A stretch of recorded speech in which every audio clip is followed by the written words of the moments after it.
Saya dulu kan gini, loh, kok kenapa nggak ada yang lain? Kenapa hanya Islamologi? Pelajari saya. Begitu masuk, oh Islam indah.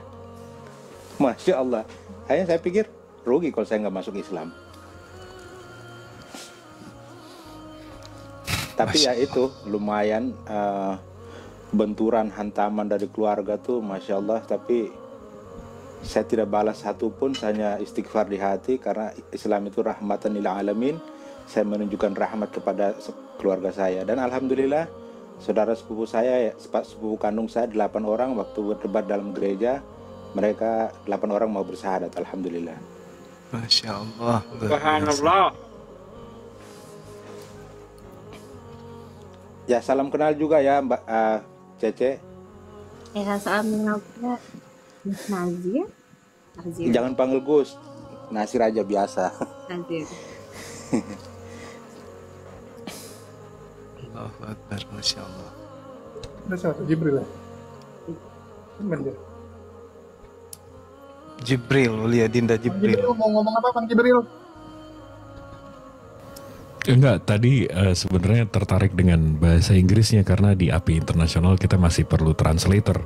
Tapi kalau beliau belum mau join untuk berdebat ya nggak apa-apa. Jadi kita standby aja. Kita masih ini.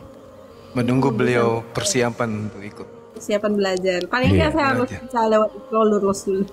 Paling dasarnya saya harus lewat iklan lulus dan hafal dasar-dasar Islamnya mesti saya hafal dengan kuat. Kalau soalnya gitu ya, kalau kita dunia debat, ya saya tahu teknik, saya tahu Inggris, saya kuat, tapi ya kalau saya nggak bawa senjatanya, kasihan nanti nama Islam yang kena. Itu yang tadi saya paham maksudnya kalau kita translate kan saya selalu translate juga nih. Jadi kalau ada oten dari lokal, habis itu debater kita dari UK atau dari US, kadang-kadang kan kita mentranslate. Nah kadang-kadang kan kita nge-translate itu kan kita nge-translate poin ya. Kita nggak translate letter apa yang dia katakan, tapi kita translate poin dia. Nah, jadi begitu nih Oten ngomong poinnya muter-muter, begitu dia selesai ngomong kita bingung, ini apa yang mau gue translate, poin lo apa, nggak ada. Itu yang kadang-kadang translate-nya bingung karena poinnya mereka kadang-kadang nggak ada gitu loh. Itu yang karena mereka poinnya ngeles. Itu dia. Iya, itu dia. Kalau debate itu memang data mesti kita hafal lengkap, paling nggak kita nggak hafal lengkap, kita tahu kunci-kuncinya supaya debate tuh nggak ngeles itu adalah cara terakhir untuk escape, untuk kabur dibanding lari.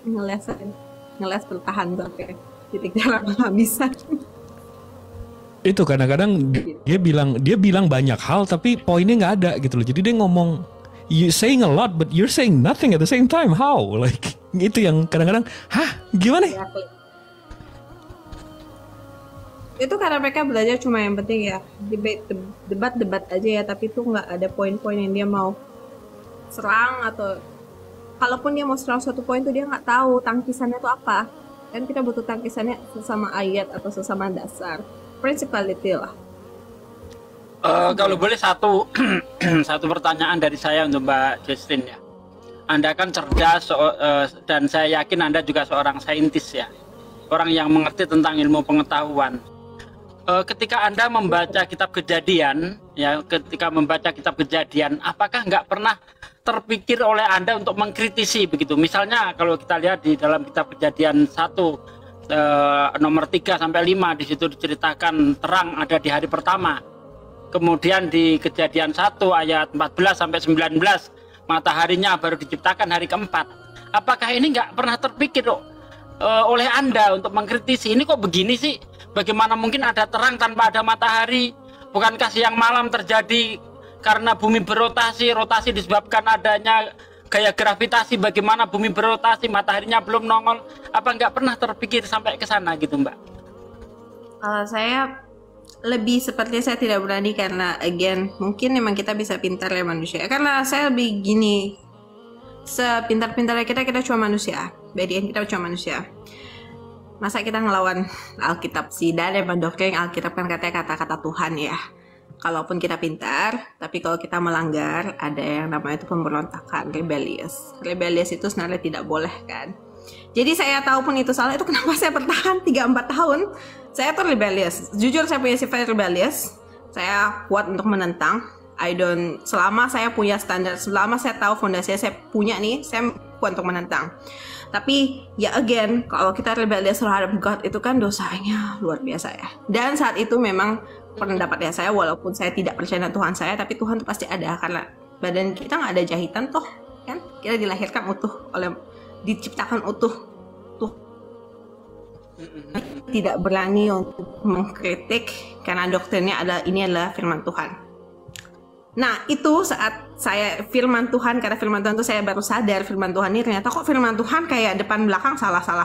Ini kayaknya sama aja kayak kita kerjain translator kita ngecek barang terus depan belakang ternyata plagiat kan.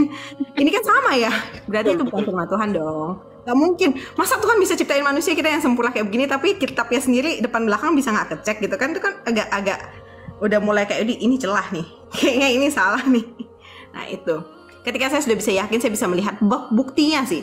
Karena ya emang debat-debat pembukaan agama seperti begini, pembukaan lintas agama seperti ini, kita bisa membuka ya lebih dalam lapisan-lapisan yang mungkin nggak akan dibicarakan di gereja dan tidak pernah diungkit-ungkit juga. We can see the other side. Saat I see the other side, saya buka sendiri. Jadi sampai Bang Zuma, sampai Bang Handi, Bang Jonathan, Bang Ustadz Sugi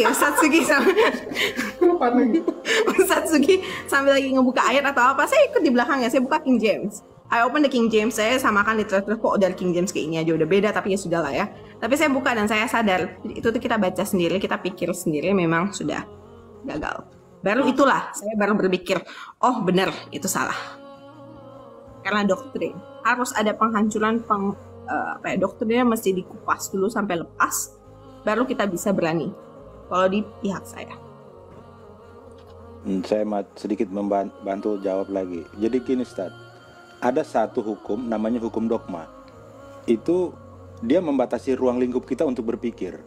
Kenapa? Di situ perkataan pendeta dan perkataan Tuhan. Di sini kita dibelenggu, kita diikat dengan suatu tali yang kuat agar kita tidak membantah apa yang sudah pendeta sampaikan. Gitu Ustaz. Monggo silahkan. Iya, jadi kan berbeda jauh sekali ya. Kalau di Islam itu kan justru kita itu ditegur oleh Allah untuk berpikir, untuk menggunakan akal sehat. Misalnya kan afala yatafakkarun. Apa kamu nggak mikir? Afala yatawakilun. Apa kamu nggak menggunakan akalmu? Kan begitu kalau di Islam. Justru Allah itu menantang manusia untuk mengkritiki Al-Quran. Silahkan kritik kalau bisa. Bahkan di dalam surah Al-Baqarah dikatakan awalam yarul ladina kafaru anas samawati wal ard kan dia maaf salah sebut ayat itu, ayat tentang Big Bang.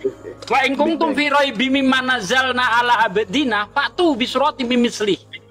Kalau kamu ragu terhadap Al-Qur'an yang aku turunkan kepada hambaku Muhammad, kata Allah, coba kamu buat satu surah saja. Nah, ini bukan cuma satu orang yang ditantang. Ya, tetapi ajak penolong-penolongmu selain Allah. Tuhanmu boleh kau ajak, malaikat boleh kau ajak, jin semua seluruh manusia boleh kau ajak. Katanya kan, wa in kuntum fi raibim mimma nazzalna ala abdina fa'tu bi suratin min misli wad'u suhada'akum min dunillah. Ajaklah penolongmu selain Allah. Ya. Jika kamu mampu, dan pasti kamu tidak mampu, dipastikan pula itu oleh Allah. Dan pasti kamu tidak akan mampu.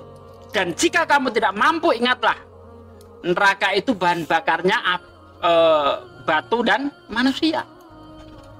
Alhamdulillah 1400 tahun tantangan ini tidak pernah tertanding oleh siapapun. Belum ada profesor agama bahasa manapun, ahli sastra sehebat apapun mampu membuat satu surah semacam Al-Quran. Padahal di dalam Al-Quran ada satu surah yang paling pendek 3 ayat. Inna atoina kal kausar fasoli li rabbika wanhar inna sani'aka huwal abtar. 3 ayat saja. Coba kau bikin 3 ayat saja yang semisal Quran.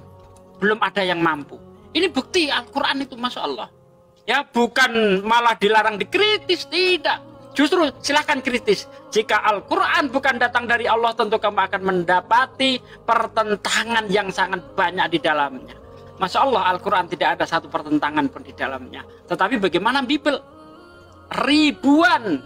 Ya, kita bisa menunjukkan ribuan ayat bertentangan, ayat satu dengan ayat yang lain. Silsilah Yesus menurut Matius, silsilah Yesus menurut Lukas sudah jauh berbeda. Begitu Mbak Jesslyn. Terima kasih.